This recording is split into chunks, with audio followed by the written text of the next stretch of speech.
Bismillahirrahmanirrahim. Assalamualaikum warahmatullahi wabarakatuh. Alhamdulillah wa syukurillah, wassalatu wassalamu ala rasulillah wa ala alihi wa sahbihi wa man wala, wa la hawla wa la quwwata illa billah. Rabbi shrah li sadri wa yassir li amri wa hlul 'uqdatam min lisani yafqahu qawli. Subhanaka la ilma lana illa ma 'allamtana innaka antal 'alimul hakim. Amma ba'du. Para alim ulama, asatidzah wal ustadzat yang kita hormati dan muliakan, serta jamaah hadirin Masjid Raya Telaga Kahuripan rahimahumullah ajma'in. Semoga Allah senantiasa merahmati kita semua. Alhamdulillah, ini hari ke-24 di bulan Ramadan tahun ini. Tidak terasa sudah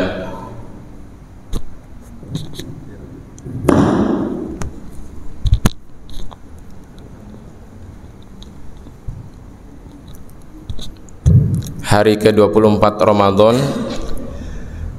artinya kita sudah berada di penghujung Ramadan. Semoga puasa yang telah kita lakukan serta amal ibadah di dalamnya selama 24 hari ke belakang semakin mendekatkan diri kita kepada Allah Subhanahu wa taala, dan semoga hari-hari tersisa ke depan ini kita diberikan kekuatan, hidayah dan taufik oleh Allah Subhanahu wa taala untuk bisa memaksimalkan dengan amalan terbaik. Dan tentu kita bermohon bijai Sayyidina Muhammad sallallahu alaihi wasallam, Allah berkenan menganugerahkan Lailatul Qadar untuk kita semua. Amin ya Allah ya rabbal alamin. Hadirin rahimakumullah, mohon izin menyampaikan materi tentang rekonstruksi peradaban Islam. Kita coba sama-sama mengkaji pemikiran dari seorang pemikir Islam kontemporer abad 20 yang bernama Malik bin Nabi, yang beliau tulis dalam bukunya Syurut An-Nahdhah, syarat-syarat kebangkitan.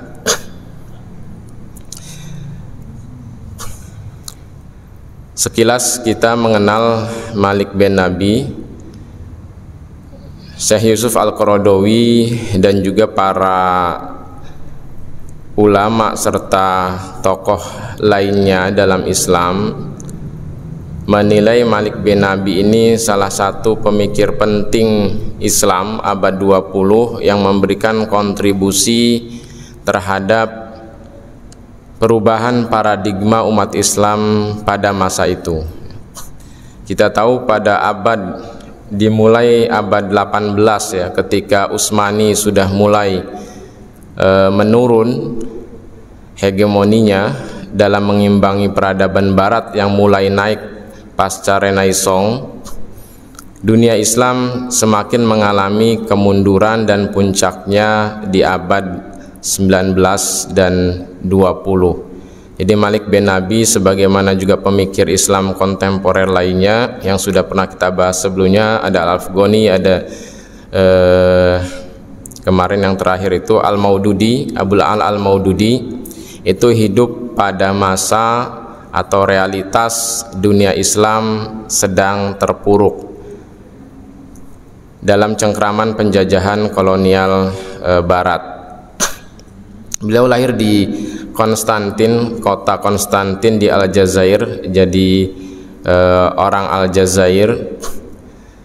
Aljazair ketika itu dijajah oleh Prancis. Afrika Utara itu rata-rata dijajah oleh Prancis, Tunisia, Aljazair, Maroko gitu. Itu adalah daerah-daerah jajahannya Prancis pada masa itu. Jadi Malik bin Nabi ini seorang pemikir, sama dengan yang lainnya berusaha memberikan kontribusi pemikiran bagi kebangkitan Islam dari cengkraman kolonialisme. Dia tumbuh besar di Aljazair, namun kemudian menempuh studi pendidikan tingginya di Prancis. Barangkali ini adalah blessing in disguise gitu ya. Selalu ada hikmah di balik episode kehidupan yang pahit sekalipun ya, termasuk realitas dunia Islam yang dijajah oleh Barat ketika itu, selalu ada hikmahnya. Di antara hikmahnya adalah kesempatan studi di negara-negara barat, termasuk dalam konteks Indonesia ketika dulu juga para founding fathers negara kita itu sempat memperoleh kesempatan studi di Belanda. Dari situlah kemudian ada persentuhan dengan pemikiran-pemikiran dari barat, ya tentu kemudian bukan harus terbaratkan, tetapi bagaimana kemudian kita bisa mengambil analisis metodologisnya untuk kemudian memecahkan persoalan-persoalan yang dihadapi umat Islam. Gambarannya begini barangkali Bapak semuanya, kalau kita sedang terjebak dalam sebuah permasalahan kehidupan, seringkali kita perlu keluar dari kotak. Ya, kalau kita berada dalam kotak terus, biasanya agak sulit kemudian kita memperoleh gagasan-gagasan, ya, ide-ide untuk bisa mengurai permasalahan yang kemudian melingkupi kehidupan kita, baik dalam skala individu, ya, keluarga, masyarakat, atau yang lebih besar daripada itu. Itulah barangkali sebetulnya yang dilakukan oleh Malik bin Nabi, ya, ketika dia menghadapi realitas negaranya dijajah oleh Prancis, kemudian dia keluar dari kotaknya, dia mengambil studi di Prancis untuk bisa melihat dari kotak, ya, dari luar kotak, melihat dari luar kotak, atau istilah lainnya adalah helikopter view gitu ya, melihat dari ketinggian sehingga bisa melihat persoalan mendasarnya apa sih sebetulnya yang dialami oleh umat Islam ketika itu. Apakah memang faktor eksternal penjajahan itu menjadi dominan yang menyebabkan umat Islam mengalami kemunduran, ataukah sebetulnya ada faktor mendasar di internal umat Islam itu sendiri yang menyebabkan umat Islam melemah? Itulah kemudian yang memberikan ruang bagi, ya, negara-negara barat untuk masuk melakukan penetrasi dan akhirnya melakukan penjajahan. Nah, itu yang coba dilihat dan di capture oleh Malik bin Nabi. Sehingga kalau kemudian kita coba simpulkan begitu ya, Malik bin Nabi ini bersentuhan dengan dua kultur dan peradaban yang diametral, ya, yang kiri kanan depan belakang begitu, Islam Kristen timur barat terbelakang maju dijajah dan penjajah. Namun sekali lagi tadi kita sampaikan bahwa realitas ini kemudian ada hikmahnya bagaimana Malik bin Nabi akhirnya mencurahkan pemikirannya untuk bisa berkontribusi memberikan gagasan-gagasan terhadap perbaikan kondisi umat Islam ketika itu. Beliau menulis kurang lebih 18 buku, semua temanya tentang peradaban. Di antara bukunya yang penting ada 3, ya, ada Zahirah Al-Qur'aniyah, fenomena Al-Quran, Syurut An-Nahdoh yang akan kita kaji pada kesempatan kali ini, syarat-syarat kebangkitan, dan Mushkilat Al-Afkar fil Alam Al-Islami, problematika pemikiran di dunia Islam. Berbeda dengan Ibnu Khaldun misalnya, yang mengcapture persoalan umat Islam itu dalam skala negara, karena waktu itu Islam sudah terpecah menjadi nation state, negara bangsa. Malik bin Nabi coba menariknya dalam skala yang lebih luas. Jadi menurut Malik bin Nabi, problem umat Islam ketika itu sesungguhnya bukan problem entitas negara by negara gitu, tetapi adalah problem peradaban Islam secara keseluruhan, bahwa faktanya Islam sudah mengalami kemunduran sebagai sebuah entitas peradaban. Nanti dia akan menjelaskan siklusnya seperti apa, dan pada masa itu peradaban Islam ada di mana gitu ya. Jadi karena itu menurut Malik bin Nabi, karena ini sesungguhnya adalah problem peradaban, solusi yang ditawarkan harusnya tidak partikular, tidak hanya kemudian misalnya kalau dia di Aljazair melihat permasalahan di sana lalu kemudian mengurai, menawarkan solusi untuk menyelesaikan persoalan umat Islam di Aljazair. Tidak seperti itu ya.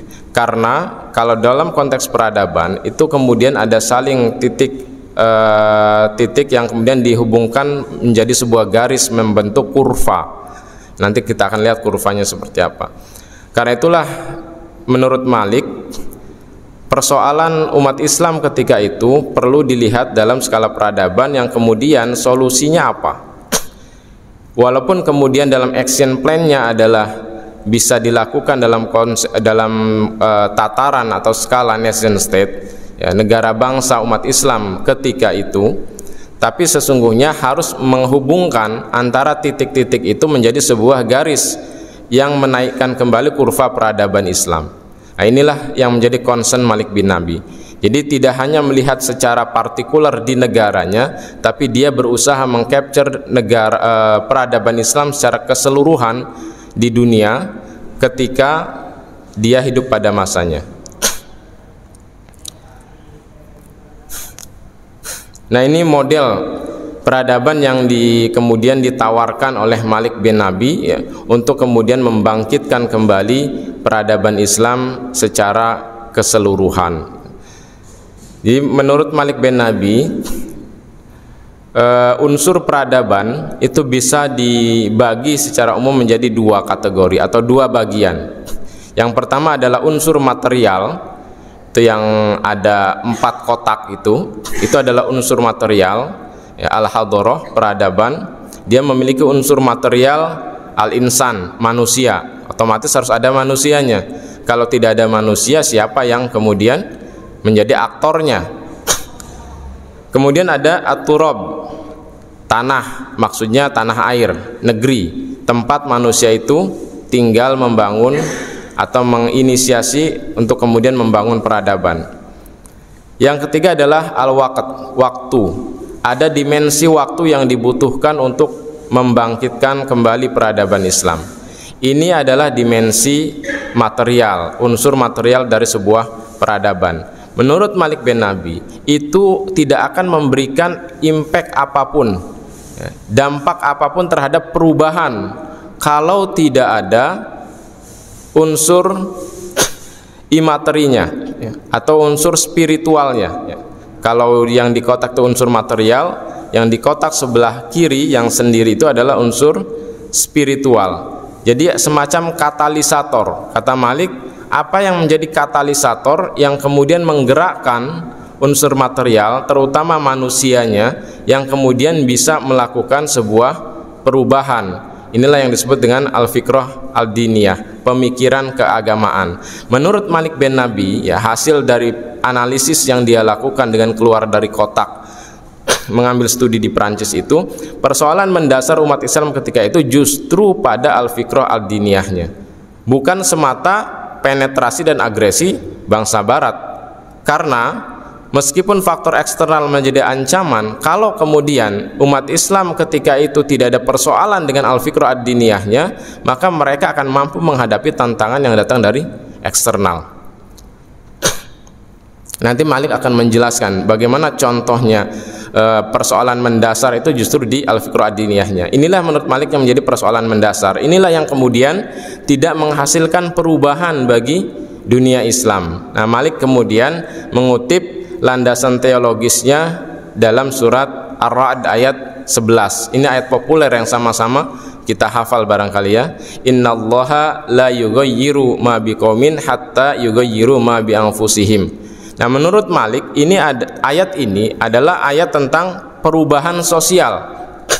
Perubahan individu yang berdampak pada perubahan sosial. Nah, inilah yang dilupakan oleh umat Islam ya, ketika pada masa itu. Maka menurut Malik, memulai perubahan baik dalam skala individu sampai kemudian nanti berdampak pada skala bangsa dan akhirnya peradaban, itu harus dimulai dari al-fikrah ad-diniyahnya, pemikiran keagamaannya. Bagaimana kemudian umat Islam memiliki pemikiran keagamaan yang benar sehingga kemudian berdampak pada perilakunya, pada action yang dia lakukan. Nah, menurut Malik, ayat ini perlu difahami dengan benar. Dari ayat ini, Malik menyampaikan prinsip-prinsip pokoknya. Pertama, perubahan dalam Islam itu bukan perubahan seperti pemikiran materialistik yang menafikan peran Tuhan di dalamnya.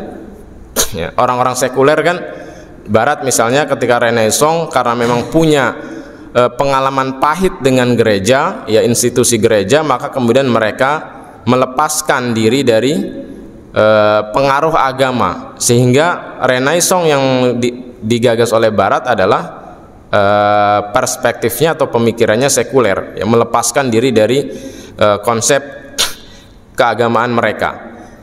Dalam Islam nggak seperti itu. Ayat itu jelas bahwa Allah mengubah, ya. Jadi dalam bahasa Malik itu memiliki iradah yang mutlak, kehendak yang mutlak untuk mengubah kondisi suatu kaum. Jadi perubahan yang dalam Islam itu adalah, dalam masyarakat Islam itu adalah perubahan yang di situ ada peran penting dari Allah Subhanahu wa taala sebagai zat yang maha berkehendak mutlak. Namun kata Malik, perlu difahami bahwa di situ ada hatta yughayyiru ma bi anfusihim. Artinya di situ ada iradah juz'iyah, ada kehendak terbatas manusia untuk bergerak melakukan perubahan yang kemudian mengundang ketentuan Allah, kehendak Allah untuk kemudian memberikan perubahan bagi umat Islam. Nah, di ruang itu menurut Malik, umat Islam lupa dengan peran dan kontribusinya, bahwa dia harus melakukan sebuah aksi untuk mengubah kondisi dirinya. Apa yang kemudian bisa dilakukan? Nah, ini poin yang kedua. Nah, kata Malik yang ketiga, ayat ini menjadi pelajaran penting bahwa konteks ayat ini, ya, kalau kemudian kita buka tafsirnya, itu memberikan gambaran bahwa Allah mengubah kondisi satu kaum dari baik menjadi buruk. Konteks ayat itu maksudnya adalah ada suatu kaum yang diberikan nikmat oleh Allah, ya, kejayaan, keberkahan dan seterusnya, tapi kemudian dia melakukan hal-hal yang merusak, hal-hal yang merugikan dirinya sendiri, entitasnya, masyarakatnya, dan bahkan dalam konteks yang lebih luas lagi. Maka karena mereka melakukan kekufuran itu, dalam bahasa sederhananya, Allah mencabut kembali nikmat dan karunia yang sudah diberikan kepada suatu kaum itu. Jadi Allah tidak akan mengubah nasib suatu kaum, artinya Allah tidak akan menarik kembali nikmat dan anugerah yang Allah berikan kepada sebuah kaum hatta yughayyiru ma bi anfusihim, sampai mereka karena dengan perilakunya yang buruk itu, yang kufur itu, sehingga menyebabkan Allah menarik kembali apa yang sudah dianugerahkan. Nah, menurut Malik, ini harusnya kita kembalikan lagi. Kalau hari ini umat Islam seperti ditarik nikmat dan anugerahnya oleh Allah sehingga menjadi kaum yang kemudian terjajah, itu karena perilaku umat Islam itu sendiri. Nanti Malik kemudian menjelaskan bagaimana kurvanya sehingga umat Islam bisa terjerembab dalam keterbelakangan dan penjajahan. Nah, maka yang harus dilakukan adalah mengembalikan kembali situasi itu. Jadi kalau Allah kemudian mengubah dari positif ke negatif, maka lakukan kembali perubahan untuk menghadirkan kondisi positif kembali, gitu. Itu yang kemudian selalu disampaikan oleh Malik dalam berbagai bukunya. Ini yang menjadi penting. Jadi al-fiqrah ad-diniyah ini yang kemudian perlu dilakukan kepada seluruh umat Islam di berbagai belahan dunia. Karena menurut Malik, hal yang mendasarnya adalah ini, gitu. Tanpa ada perubahan pemikiran keagamaan ini, mau sebanyak apapun umat Islam secara kuantiti, mau kemudian sesubur apapun sumber dayanya, mau seluang apapun atau sepanjang apapun masa yang dibutuhkan, maka tidak akan menggerakkan perubahan, mengubah dunia Islam dari terjajah menjadi merdeka. Nah, kemudian Malik membuat kurva seperti ini, terinspirasi dari Ibnu Khaldun. Malik membuat kurva sekaligus menjelaskan, ya, kondisi umat Islam pada masa itu ada di mana. Ya, Malik menyimpulkan kondisi umat Islam pada masa itu, abad ke-20 di mana dia hidup, itu berada di kurva kemerosotan, al-uful. Kalau tidak ada perubahan sama sekali, maka kurva ini akan terus turun dan sampai pada masuk pada fase kehancuran. Nah, ini yang diingatkan oleh Malik bin Nabi. Jadi kita itu, umat Islam pada masa itu, kata Malik, berada pada fase kemerosotan. Ciri fase kemerosotan yang paling menonjol menurut Malik adalah material. Gaya hidup material, pemikiran material yang dampak dari kejayaan yang pernah dialami. Malik menggambarkan begini kurang lebih. Jadi orang itu kalau dimanjakan dalam situasi yang berlimpah, kemakmuran, kejayaan, kemudian tidak digandeng dengan kematangan spiritual biasanya akan terjerembab pada peradaban materialistis, ya, duniawi, materi yang kemudian mereka berfoya-foya menikmati kegemilangan itu yang mereka tidak sadar sesungguhnya mengantarkan kepada kehancuran, kemerosotan, dan bahkan bisa jadi kehancuran. Dalam istilah bisnis misalnya, kita sering mendengar teori atau semacam adagium, generasi pertama merintis dan membangun, atau merintis, ya, generasi pertama merintis, generasi kedua membangun, generasi ketiga menikmati dan menghancurkan, gitu. Maka ada semacam siklus juga di dunia bisnis itu. Generasi ketiga itu lihat perusahaan yang dirintis oleh kakeknya itu apakah bertahan atau malah menuju kehancuran. Ini kurang lebih hampir sama, gitu ya, gambarannya, ya. Jadi kondisi umat Islam ketika itu adalah kondisi mereka menikmati euforia kejayaan mereka di abad pertengahan ketika Barat terjerembab dalam kegelapan, ya. Ya, kalau kita baca sejarah Eropa misalnya, kan Barat dalam kegelapan luar biasa, gitu ya. Nah, umat Islam menikmati kejayaan yang sekian ratus tahun masanya itu. Mereka tidak sadar. Akhirnya itu kemudian mengubah pola hidup mereka secara gradual sampai pada satu titik ketika Barat mulai sadar Renaissance, umat Islam tetap dalam kenyamanan itu. Nah, ini yang kondisi yang kemudian dihadapi oleh Malik ketika itu. Maka menurut Malik harus dikembalikan kepada kurva awal, kurva kelahiran, ya. Jadi menurut Malik, untuk membangun kembali sebuah peradaban harus dikembalikan corak manusianya, ya. Ini kan ada unsur al-insan, ya, sebagai aktor dalam sebuah peradaban. Nah, itu harus dikembalikan coraknya dari corak material menjadi corak spiritual. Nah, Malik menggambarkan ketika best practice-nya ketika fase awal dakwah Rasulullah. Itulah corak manusia spiritual yang mampu melahirkan dan membangun peradaban. Misalnya Malik menyebutkan contoh Bilal bin Rabah.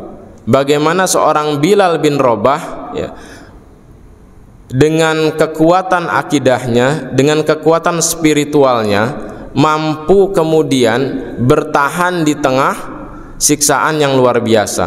Artinya kekuatan spiritual itu seperti menafikan rasa sakit yang dialami oleh fisiknya, oleh jasadnya itu.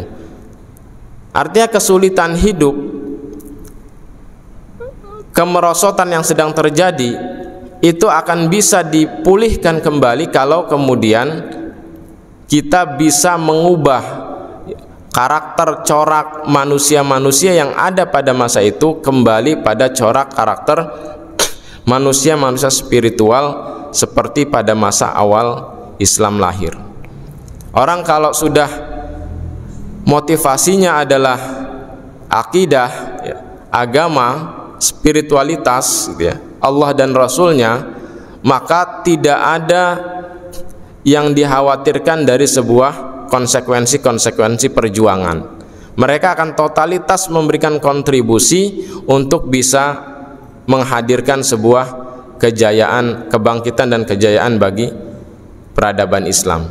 Nah, menurut Malik inilah yang kemudian perlu dilakukan. Kalau dalam rentang masa, Malik membuat pembagiannya. Kalau masa kelahiran atau al-milad dari al-hadrah al-islamiyah ini mulai dari fase dakwah Nabi di Mekah sampai pada tahun 38 Hijriah, ya, sampai batas perang Siffin terjadi pada masa Sayyidina Ali dan waktu itu Sayyidina Muawiyah. Fitnah kubro yang terjadi pada masa itu. Itulah fase miladiyah dari al-hadrah al-islamiyah, kata Malik, yang corak pentingnya adalah manusia-manusia spiritual. Nah, ini yang digarisbawahi oleh Malik. Setelah masa itu, ketika fondasinya sudah mulai tegak, maka peradaban Islam masuk dalam fase kejayaannya, al-auj, jadi kebangkitan menuju kejayaan. Malik tidak menuliskan fase kebangkitan dan kemudian di ujungnya fase kehancuran, karena sebetulnya menurut Malik dengan karakteristik manusia-manusia spiritual pada fase miladiah, maka secara sunnatullah itu akan terus bergerak naik menuju fase kebangkitan sampai pada fase kejayaan. Nah, corak yang terlihat pada masa itu menurut Malik adalah corak rasionalitas, ketika wilayah-wilayah Islam sudah sedemikian luas, kemudian menghadirkan ragam persentuhan budaya, terutama ketika Islam sudah masuk ke Afrika Utara dan kemudian ke Eropa Selatan, itu menghadirkan berbagai macam problematika dalam peradaban Islam yang harus diselesaikan secara rasionalitas. Nah, maka mulailah kemudian corak manusia-manusia rasionalitas itu mewarnai peradaban Islam pada masa itu. Namun sayangnya menurut Malik, corak spiritualitas itu harusnya tetap dipertahankan. Jadi rasionalitas dengan spiritualitas itu harusnya bukanlah dua corak yang bertolak belakang, diametral hadap-hadapan, tetapi harusnya saling mengisi, karena dengan spiritualitas itulah kemudian bisa menggaransi sebuah value, prinsip dalam membangun peradaban, menjaganya. Rasionalitas kemudian bisa ada sebuah cara, sebuah pendekatan untuk bisa menghasilkan rumusan-rumusan baru, ya, yang menjawab berbagai dinamika tantangan kehidupan dalam peradaban Islam ketika itu. Nah, sayangnya menurut Malik, corak spiritualitas ini sedikit demi sedikit, karena juga kemakmuran sudah semakin dialami oleh umat Islam, terutama pada periode Abbasiyah, pada masa Harun al-Rasyid, al-Ma'mun, itu adalah puncak kemakmuran dari sisi materi, ya, yang dialami oleh umat Islam ketika itu. Luar biasa kemakmurannya. Bahkan para guru-guru ngaji, ya, para intelektual, cendekiawan, ulama itu digaji luar biasa oleh Harun al-Rasyid, sehingga ilmu pengetahuan berkembang pesat luar biasa. Di antara referensi yang pernah saya baca misalnya, sebagai gambaran betapa kemakmurannya luar biasa, seorang guru besar gitu, ya, kalau sekarang mungkin profesor, itu digaji kalau dirupiahkan itu setara per bulannya 520 juta per bulannya digaji oleh negara. Bayangkan betapa kemakmurannya luar biasa. Kalau seorang ulama itu menulis buku, lalu bukunya itu ditimbang dengan emas, jadi kalau bukunya itu seberat, ya, kurang lebih misalnya 1/4 kilo, 250 gram, ya, maka seberat itu pula dinar yang diberikan kepada para ulama, para cendekiawan intelektual itu, sehingga mereka begitu fokus mengembangkan ilmu pengetahuan karena tidak pernah memikirkan tentang risiko kehidupan yang harus dipenuhinya, nafkah kehidupan. Itu gambaran kemakmuran luar biasa. Nah, di fase itu kemudian kemakmuran yang luar biasa yang dicapai oleh umat Islam pada masa itu berangsur-angsur kemudian mulai mengikis corak spiritualitasnya. Jadi mulai ada sebagian umat Islam, dan kemudian ketika ini akan kemudian menjadi cepat akselerasinya ketika pemimpinnya berganti menjadi coraknya corak menikmati kejayaan dan kemakmuran, tanpa kemudian berpikir untuk mempertahankan dan membangun kembali. Nah, di dinamika itu kemudian kita bisa membaca ada kemudian khalifah-khalifah, ya, tentu tidak banyak, ya, tapi dalam rentang masa peradaban Islam itu, ya, tentu ada kemudian pemimpin-pemimpin yang itu tidak ideal, ya, yang akhirnya berkontribusi membawa kepada kemerosotan peradaban Islam. Itulah kemudian yang terjadi secara gradual, setidaknya mulai dari tahun 1200-an menurut Malik, ya, 1200 Masehi sampai 1000, kalau di fase utamanya sekali itu sampai 1500-an, abad 15. Ketika Baghdad selesai di abad ke-13, 1250 Masehi, Abbasiyah tutup oleh Mongol. Lalu di barat Umayyah kedua juga tutup oleh Isabel dan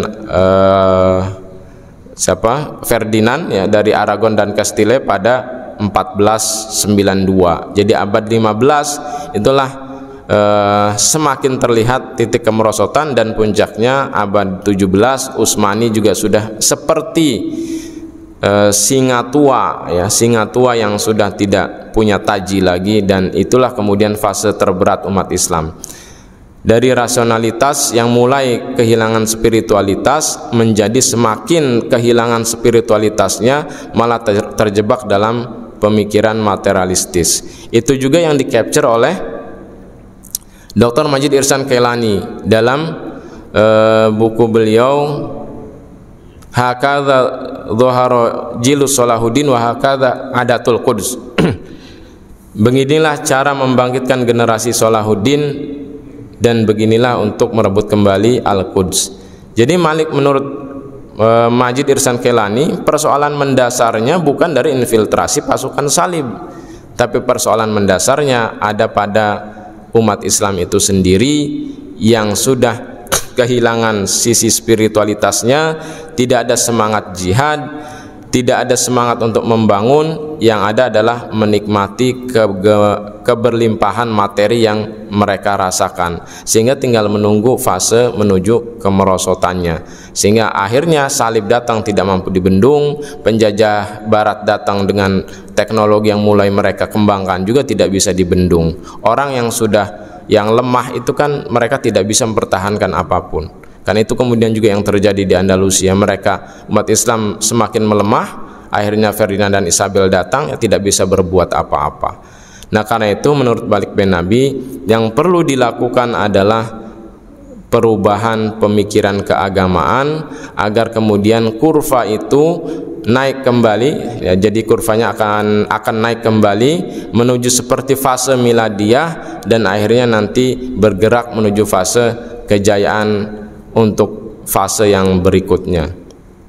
Ini barangkali hadirin yang bisa kami sampaikan pada kesempatan kali ini. Jadi pertanyaannya adalah, apakah kemudian secara kolektif umat Islam itu memahami bahwa mereka ada di mana saat ini, dan juga memahami persoalan mendasarnya ada pada apa, dan apa langkah-langkah islah perbaikan yang harus dilakukan oleh umat Islam agar kemudian bisa menaikkan kembali kurvanya. Kan itu juga yang dilakukan oleh Syekh Abdul Qadir Al-Jailani dan Imam Al-Ghazali ketika melahirkan generasi Salahuddin. Kurang lebih puluhan tahun mereka mendidik umat, mereka kemudian membangun madrasah-madrasah, sepintas tidak ada hubungannya. Apa hubungannya pendidikan dengan kebangkitan sebuah negara, sebuah peradaban? Padahal disitulah kuncinya, perubahan manusia-manusia baru atau lahirnya manusia-manusia baru. Kalaulah generasi mereka itu generasi yang tidak bisa lagi diperbaiki, ya sudah, potong generasi.